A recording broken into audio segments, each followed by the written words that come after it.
한국에 도착했습니다. 서울의 공기는 달랐습니다. 빠르고 긴장되고 뜨겁고. 저는 학교 주소를 확인했습니다. 택시를 탔고 학교로 향했습니다. 마음이 두근거렸습니다. 학교 정문 앞에 섰습니다. 비가 내리기 시작했습니다. 저는 교무실로 갔습니다. 학생을 만나고 싶습니다. 국제평가위원입니다. 담당 선생님이 단호하게 말했습니다. 안 됩니다. 학생 신상은 보호됩니다. 저는 당황했습니다. 저는 검증하러 온 겁니다.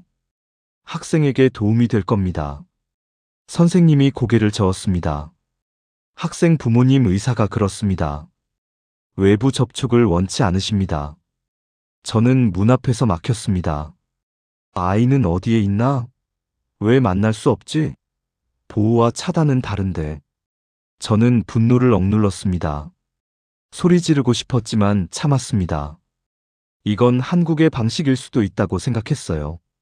하지만 동시에 의심도 들었습니다. 누군가 숨기고 있다고. 학생을 보호하는 게 아니라 뭔가를 감추려는 게 아닐까? 저는 학교를 나왔습니다. 비는 계속 내렸고 저는 증명 핵심을 못 본 채 돌아서야 할 위기에 놓였습니다. 택시를 탔습니다. 호텔로 돌아가는 길, 저는 창밖을 봤습니다. 서울의 거리는 복잡했고 사람들은 빨랐고 간판은 화려했습니다. 하지만 저는 아무것도 제대로 보지 못했어요. 머릿속은 온통 그 학생 생각뿐이었습니다. 그날 밤 호텔 창가에서 서울 야경을 봤습니다. 불빛이 많았어요. 하지만 제 마음은 어두웠습니다. 커피잔을 들었는데 손끝이 떨렸습니다. 제 책상 위엔 오래된 평가표가 놓여 있었습니다. 10년 전 그 연구자의 평가표. 저는 그때를 떠올렸습니다. 제가 그 연구자를 폄하했던 순간을, 경험이 부족하다, 데이터가 약하다고 했던 말들을, 그 말들이 한 사람의 인생을 무너뜨렸습니다.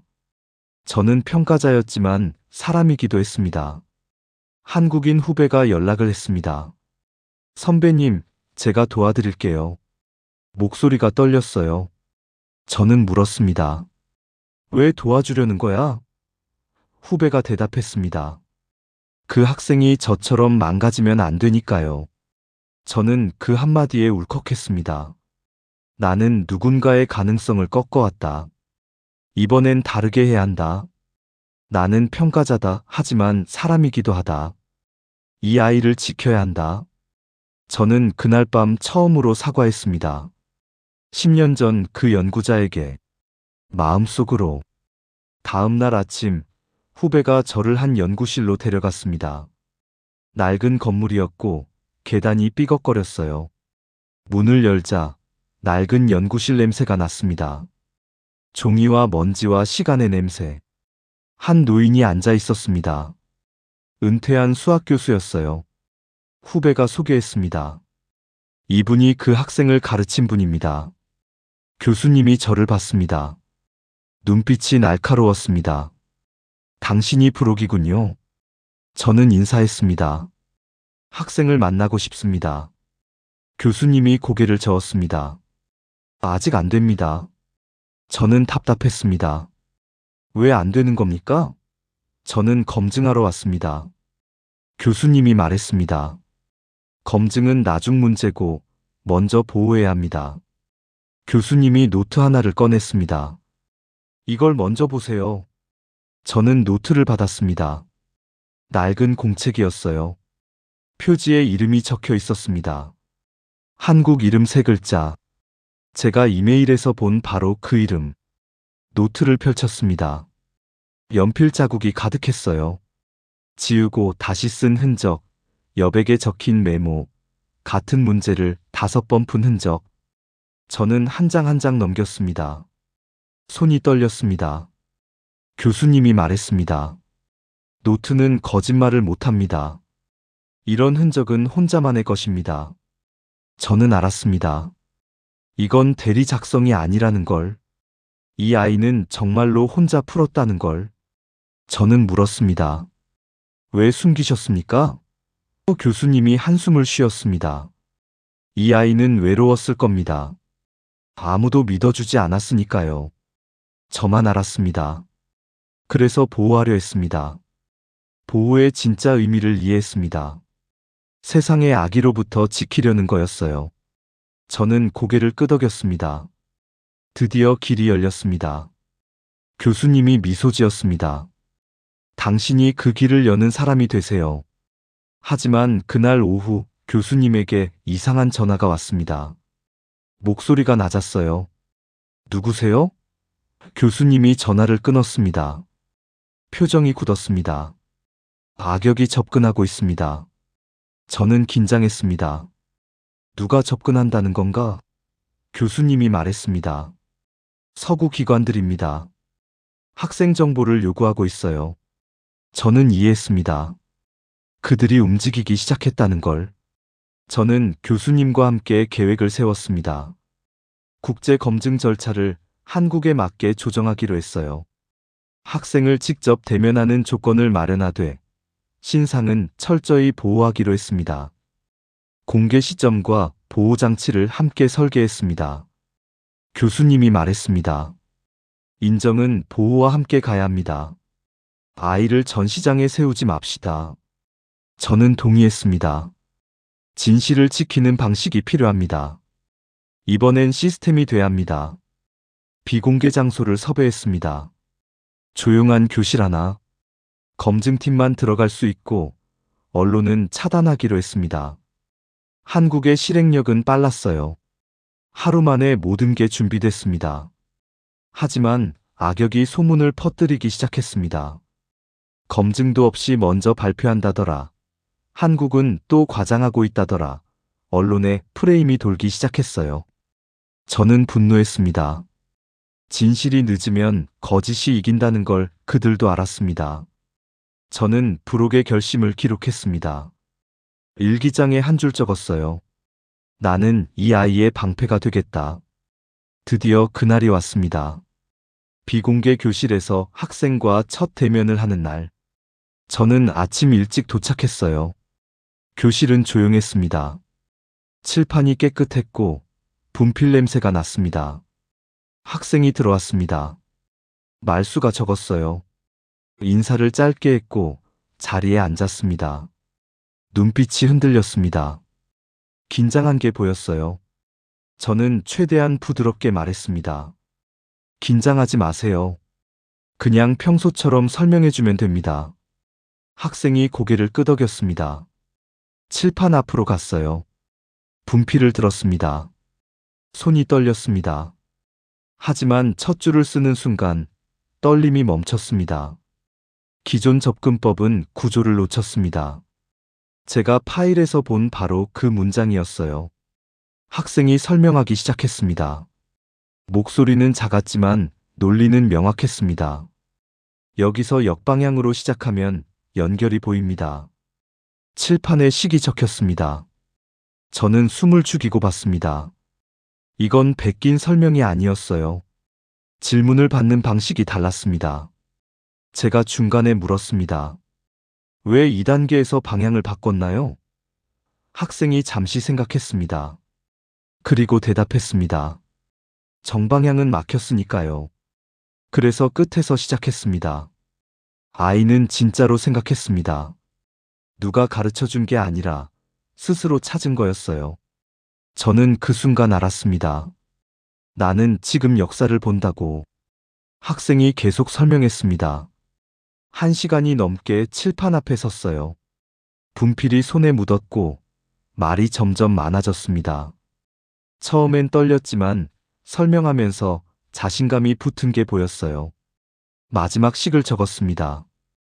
따라서 증명됩니다. 학생이 분필을 내려놓았습니다.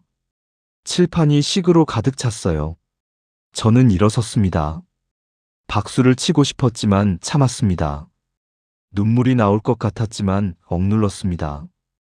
교수님이 뒷모습으로 서 있었습니다. 어깨가 떨렸어요.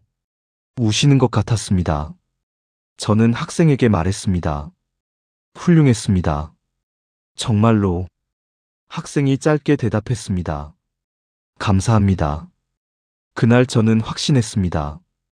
이 아이는 진짜라고, 60년 난제를 풀었다고, 한국이 만들어낸 거라고.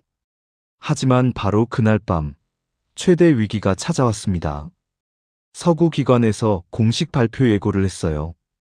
검증 불충분, 추가 자료 요청. 저는 황당했습니다. 제가 직접 확인했는데 뭐가 불충분하다는 건지. 전화가 왔습니다. 익명의 이메일도 왔어요. 학생 이름과 학교가 포함된 협박성 내용이었습니다. 신상 유출하겠다, 언론에 흘리겠다. 저는 손이 떨렸습니다. 아이가 먼저 다칠 수 있다는 생각이 들었어요. 교수님이 분노했습니다. 이건 학문이 아닙니다. 폭력입니다. 학생 부모님도 연락이 왔어요.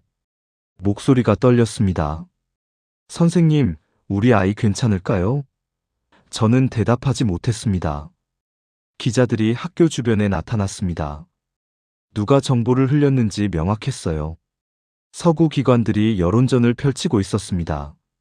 진실이 늦으면 악의가 이긴다는 걸 그들도 알았습니다.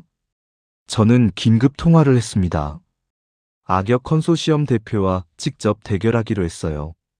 지금이 결정적 순간입니다. 나는 물러설 수 없습니다. 전화 너머로 냉소가 들렸습니다. 브록, 당신 경력 생각해 보세요. 하지만 저는 이미 결심했습니다. 경력보다 진실이 중요하다고. 이 아이를 지키는 게 제 마지막 일이 될 수도 있다고. 저는 국제학술지에 긴급 검증 보고서를 제출했습니다. 제 이름을 걸고 보증했어요. 학생의 증명은 유효합니다. 논리적 오류 없음. 독창적 접근법 확인. 보고서를 보내는 순간 손이 떨렸습니다. 동시에 서구 악역 세력의 반박을 공개 토론으로 끌어냈습니다. 증명이 틀렸다고 주장하시면 공개 석상에서 반박하세요. 세계가 보는 앞에서. 그들은 당황했습니다. 공개 토론은 피하고 싶었을 테니까요. 하지만 저는 밀어붙였습니다. 말이 아니라 구조로 증명하세요. 학생도 그렇게 했습니다. 결국 라이브 검증 세션이 열렸습니다. 전 세계의 수학자들이 지켜보는 가운데 학생이 단 한 번 더 핵심 정리를 직접 칠판에 썼습니다. 화면 너머로 침묵이 흘렀습니다. 학생이 식을 적어 내려가는 모습을 전 세계가 봤어요. 떨리는 손, 묻은 분필, 명확한 논리. 아이는 도망치지 않았습니다. 세계가 보는 앞에서 증명했습니다. 악역의 표정이 균열됐습니다. 더 이상 반박할 근거가 없었어요. 누군가 카메라를 껐습니다. 누군가는 퇴장했습니다. 저는 고개를 끄덕였습니다. 보여줘야 끝난다고 했습니다. 그리고 끝났습니다. 검증팀이 최종 결과를 발표했습니다. 핵심 논리의 연결성 인정. 새로운 해법으로 학계 공식 표기. 승인 메일 도착 소리가 울렸어요. 저는 화면을 봤습니다. 손이 떨렸습니다. 교수님이 한숨을 쉬었습니다. 긴 싸움이 끝났다는 안도의 한숨이었어요. 학생은 무표정했습니다. 감정을 드러내지 않았어요. 하지만 눈빛이 조금 달라진 게 보였습니다. 기자들의 질문이 폭주했습니다. 학생 이름이 뭡니까? 어떻게 풀었습니까? 다음 계획은? 저는 막았습니다. 학생 신상은 보호됩니다. 질문은 저에게 하세요. 저는 공개적으로 고백했습니다. 나는 오늘 패배했습니다. 기자들이 웅성거렸어요. 그런데 기분이 이상하게 맑습니다. 이건 한국의 승리입니다. 그리고 이 아이의 승리입니다. 제 목소리가 떨렸습니다. 24년 만에 처음으로 제가 틀렸다고 인정하는 순간이었어요. 저는 한국을 얕봤습니다. 데이터만 믿었고 가능성을 보지 못했습니다. 하지만 오늘 이 교실에서 저는 배웠습니다. 한국 내에서 반응은 조용했습니다. 과잉 홍보는 자제됐어요. 언론이 크게 떠들지 않았습니다. 가족들이 조용히 축하했고 학교는 평소처럼 돌아갔습니다. 학생 책상 위엔 여전히 라면이 놓여 있었어요. 하지만 해외 언론이 뒤늦게 따라왔습니다. 한국 10대 60년 난제 해결, 서구 중심 학계에 충격 헤드라인이 쏟아졌어요. 저는 인터뷰 요청을 받았습니다. 여러 나라에서 연락이 왔습니다. 가장 재미있었던 건 악역 세력이 슬그머니 입장을 바꾼 거였어요. 처음부터 인정했다. 검증 절차를 도왔다. 그렇게 말을 바꿨습니다. 저는 웃었습니다. 그들이 말 바꾸는 속도가 빨랐어요. 진짜 실력은 시끄럽지 않습니다. 한국은 결과로 말합니다. 저는 이 장면을 기록해야 한다고 생각했어요. 제 일기장에 적었습니다. 오늘 나는 세계가 바뀌는 걸 봤다. 학교에서 보호 조치가 계속됐습니다. 학생은 여전히 평범하게 등교했어요. 친구들과 밥 먹고 수업 듣고 집에 갔습니다. 겉으로 보면 아무 일도 없었던 것처럼. 하지만 세계는 달라지고 있었습니다. 관련 분야 연구가 새 방향으로 전환되기 시작했어요. 그 학생이 쓴 방법론을 다른 난제에 적용하려는 시도가 생겼습니다. 논문이 쏟아졌고 인용이 늘어났습니다. 한국의 교육과 훈련 시스템을 배우려는 움직임도 생겼어요. 한국은 어떻게 이런 학생을 키웠나? 한국 교육의 비밀, 그런 제목의 리포트가 나왔습니다. 저는 웃었습니다. 비밀은 없었어요. 그냥 끝까지 붙잡는 태도였습니다. 한국이 원천을 만든다는 평가가 등장했습니다. 처음 듣는 말이었어요. 제가 24년 동안 한 번도 쓰지 않았던 표현이었습니다. 하지만 이제는 인정할 수밖에 없었습니다. 국제 컨퍼런스 초청장이 한국으로 쏟아졌습니다. 연구비가 재편됐어요. 악역 세력이 장악했던 배분 구조가 흔들렸습니다. 한국인 연구자들이 연대하기 시작했고 목소리를 내기 시작했습니다.